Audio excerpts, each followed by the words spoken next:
নমস্কার, ফিরে আসছি অ্যাস্ট্রোলজি ক্লাস ইন বেঙ্গলি সিরিজের একটি ক্লাসে। ঋষিবাণী ইনস্টিটিউট অফ বেদিক অ্যাস্ট্রোলজি এর পক্ষ থেকে আমি শান্তনু শাস্ত্রী আপনাদের এই ক্লাসে স্বাগত জানাচ্ছি। আমাদের সঙ্গে জ্যোতিষ শিক্ষার জন্য আপনারা যোগাযোগ করতে পারবেন 9804883324 এই নাম্বারে। এছাড়া মেল পাঠাতে পারেন shantanusastri@gmail.com। আর নিজেদেরকে অ্যাস্ট্রোলজার হিসেবে প্রতিষ্ঠিত করতে আপনারা যুক্ত হতে পারেন আমাদের ওয়েবসাইটে www.astroriva.com। আমাদের আলোচ্য বিষয়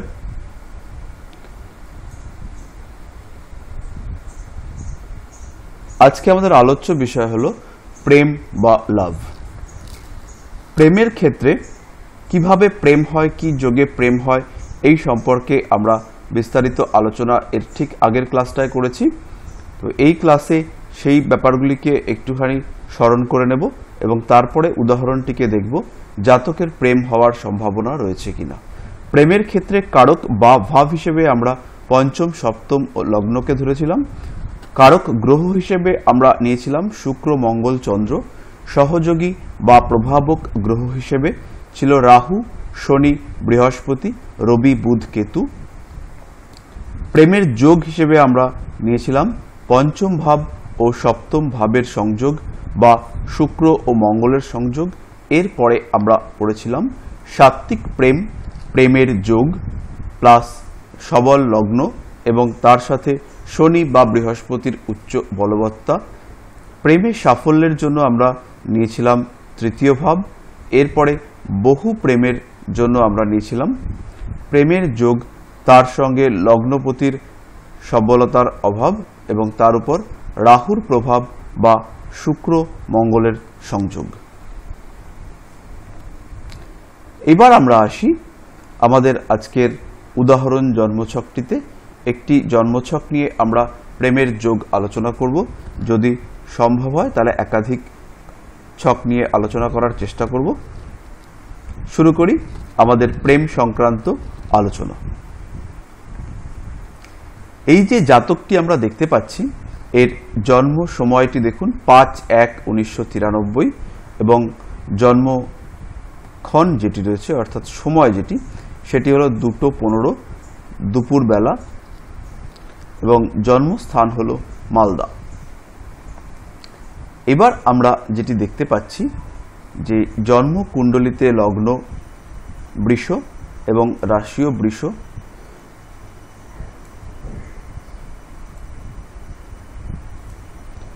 জন্মকুণ্ডলিতে লগ্ন এবং রাশি দুটিই কিন্তু বৃষ। লগ্নে অবস্থান করে রয়েছে কেতু। তার আগে আমরা জন্মকালীন গ্রহাবস্থানে যে নক্ষত্রগুলি রয়েছে সেগুলিকে একটু লিখে দেব। লগ্নে এর নক্ষত্র হলো রোহিণী অর্থাৎ 4 নম্বর নক্ষত্র।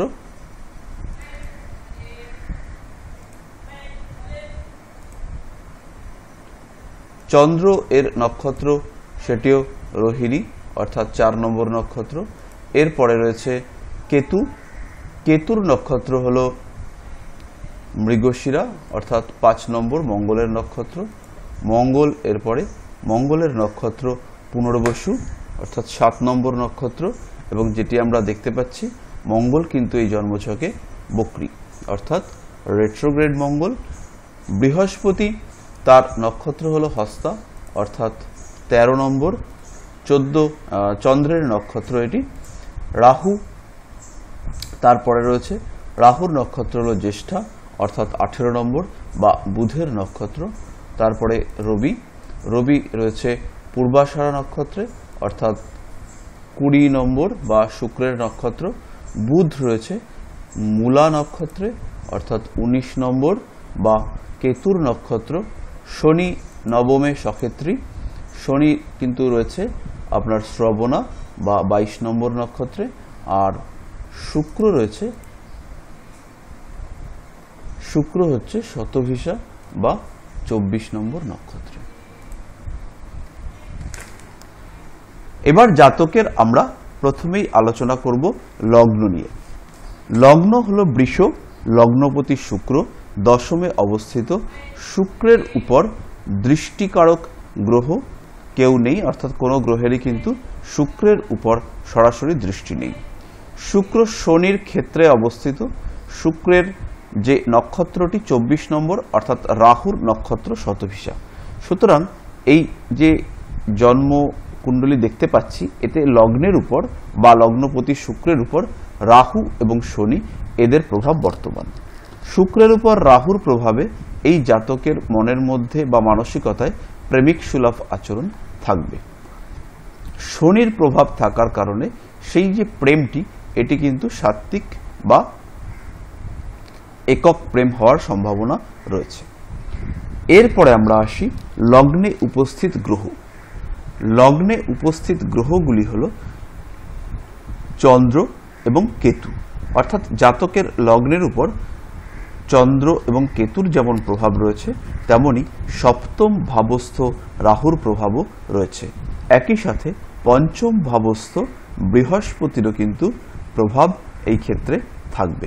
সুতরাং রাহুর প্রভাবে লগ্ন এবং চন্দ্রের উপর থাকায় জাতকের মনের মধ্যে যেমন প্রেমিক সুলভ আচরণ থাকবে, তেমনি বৃহস্পতির প্রভাব থাকায় চন্দ্র এবং লগ্নের উপরে জাতকের যে প্রেম, তা হবে কিন্তু একক প্রেম, অর্থাৎ একজনের প্রতি জাতক আকৃষ্ট থাকবে। সঙ্গে কেতু যুক্ত থাকায় মাঝে মাঝে তুচ্ছ তুচ্ছ কারণে যদি প্রেম থাকে, মাঝে মাঝে তুচ্ছ তুচ্ছ কারণে প্রেমের ক্ষেত্রে কমপ্লিকেশন বা জটিলতা আসবে। তবে বৃহস্পতির দৃষ্টি থাকায় এই জটিলতা কিন্তু কমবে। এবার আমরা খুঁজব এই জন্মছকে সপ্তম এবং পঞ্চম ভাব বা ভাবাধিপতির মধ্যে কোনো রকম সম্পর্ক আছে কিনা।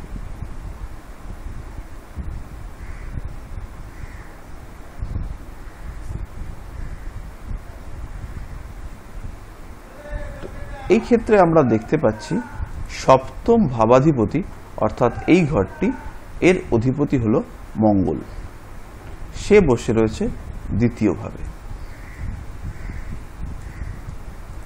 পঞ্চম ভাবটি হলো এই ঘরটি, এই ঘরের অধিপতি বসে রয়েছে অষ্টম ভাবে।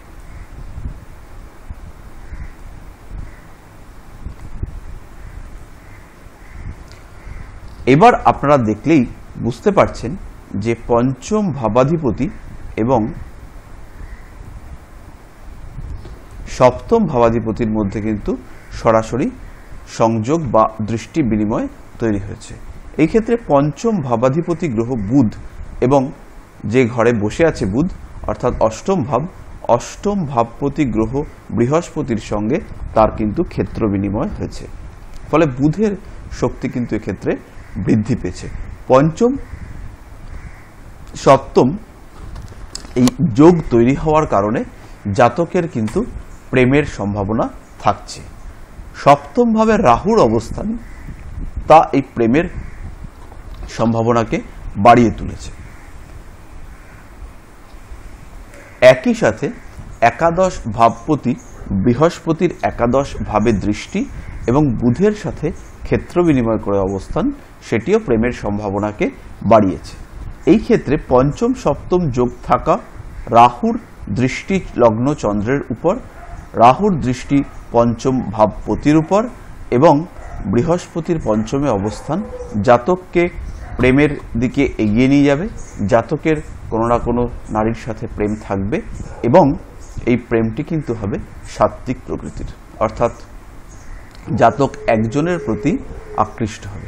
এই আকৃষ্ট হওয়ার কারণ হলো জন্ম ছকে লগ্ন চন্দ্রের উপর বৃহস্পতির দৃষ্টি এবং এই যে জন্মকুণ্ডলীটি, এর মধ্যে শনির অতি শক্তিশালী হয়ে অবস্থান।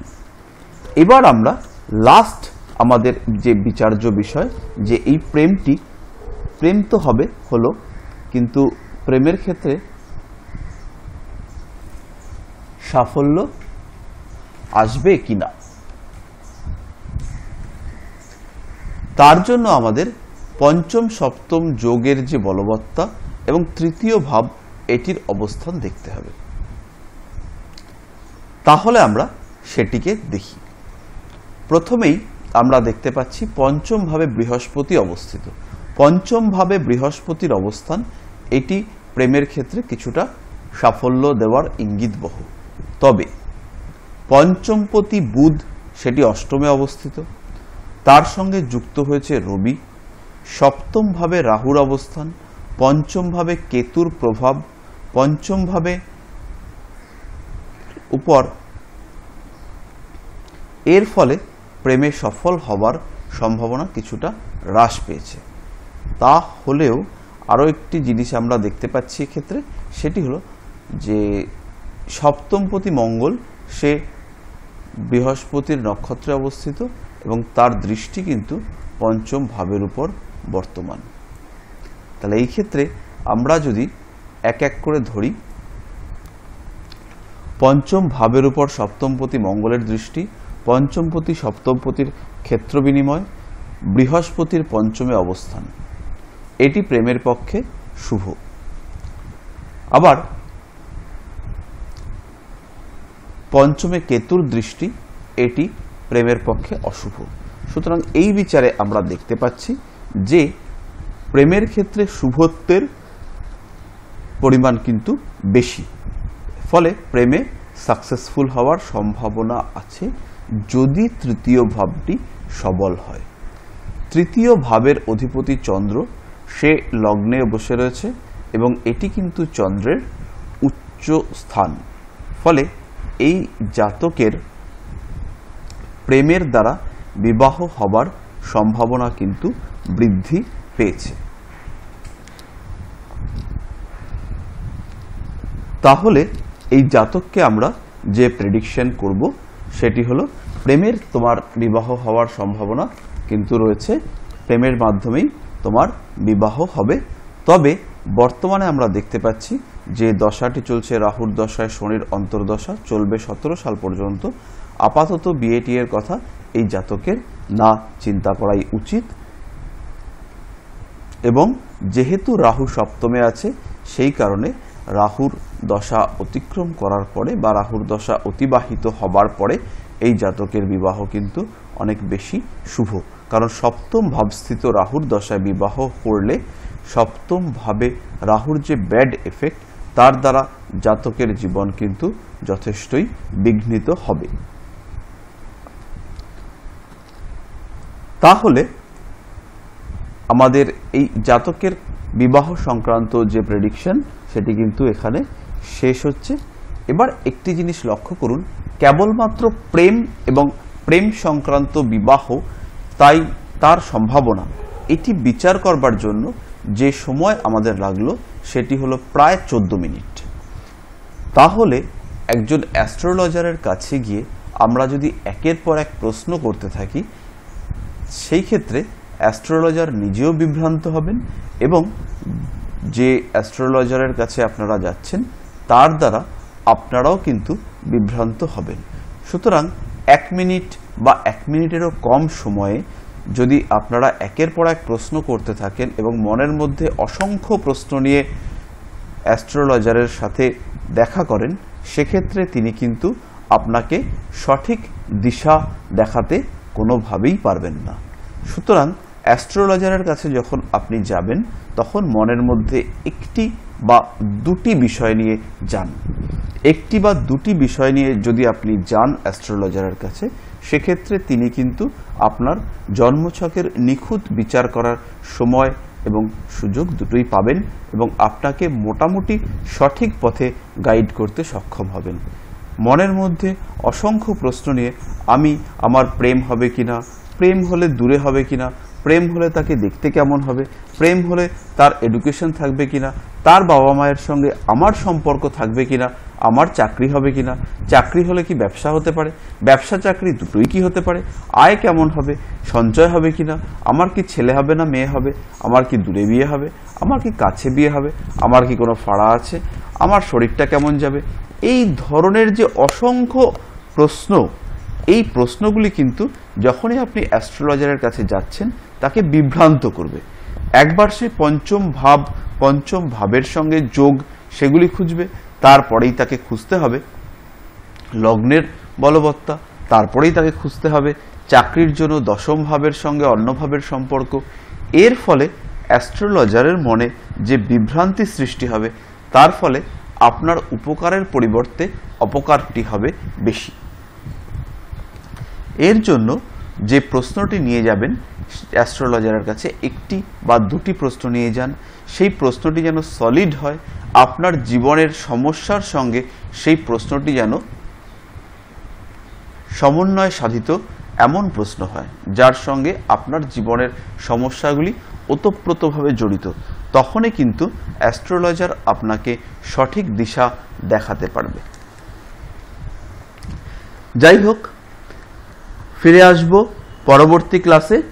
ঋষিবাণী ইনস্টিটিউট অফ ভেদিক অ্যাস্ট্রোলজির পক্ষ থেকে আপনাদের সকলকে জানাই শুভেচ্ছা ও আন্তরিক অভিনন্দন। আমি শান্তনু শাস্ত্রী, আপনাদের নিজস্ব জ্যোতিষগুরু। আগামী ক্লাসে আসার আগে পর্যন্ত আপনাদের সকলকে সুস্থ থাকার, ভালো থাকার, প্রতারিত না হবার শুভ কামনা জানিয়ে আজকের মতো এখানেই শেষ করছি। নমস্কার।